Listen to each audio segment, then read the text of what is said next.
Hey guys, how are you doing? And in this episode, I just wanted to share an important security settings change that you must do in your iPhone and iPad. In case of theft or lost incidents, this will buy you extra time so that you can track the device or put the device in lost mode and then track it, which is of course a recommended way that you should do whenever the device is lost. Recently, I started getting calls from my friends and friends of friends from their contacts that their iPhone, iPad and their Android flagship devices, which are very expensive, close to iPhone's price, and then their laptops are also getting stolen. The very first thing is, during this pandemic and we are getting breaks in between the lockdown here in India, that is what happening. We need to understand that it's not just us who are returning to the work, to our everyday work life and routine. We are going out in the public transports, the buses, the trains and everything. It's also the thieves who are, kind of very idle for a long time during this pandemic and lockdown situation, and they are also back at full swing. And that may be the reason I personally believe that the increase in smartphones theft and laptops theft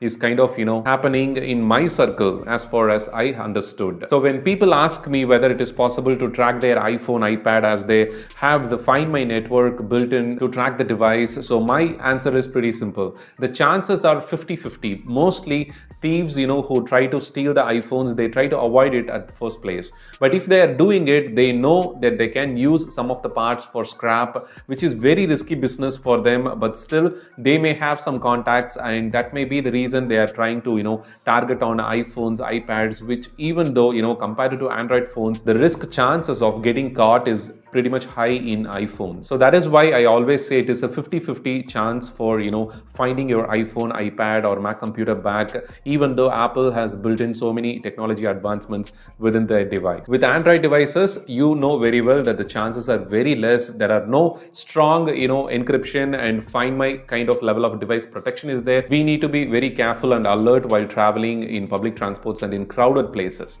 All right, without any delay, let's dive into the settings change that we must do in order to add an additional security setting for our iPhone. Go to settings and then navigate to Face ID and passcode in iPhone 10R and above models. If you're using iPhone with Touch ID, then you need to navigate to the Touch ID and passcode under settings and then scroll down and find allow access when locked section. From there, you need to turn off the control center. By default, the toggle will be on, but you need to turn it off so that anyone who steals your iPhone will not be able to access the control center from the lock screen, and they won't be able to turn off the internet connectivity or mobile data. If you're using eSIM, then turning off the control center access to the lock screen will be an additional security measure. From our recent YouTube short video, you can see that how to track your iPhone, iPad and Mac computer if it is lost or stolen. I'll leave a link to that in the description. If you want it, you can check that out too. Thanks for watching and have a wonderful day.